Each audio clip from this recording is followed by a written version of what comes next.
nagpa-picture sila. Kaya pala nawala. So, ayun ang mga nagpa-picture. Alright, everybody, we're still here at the Sunlight Air Grand Travel Fest 2024 with your host, Leslie Lina. We are on day 2. We had a wonderful time yesterday. And the top seller yesterday were the Clark to Siargao flights.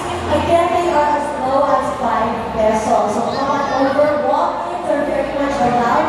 If you want to check off on that item in your bucket list to go on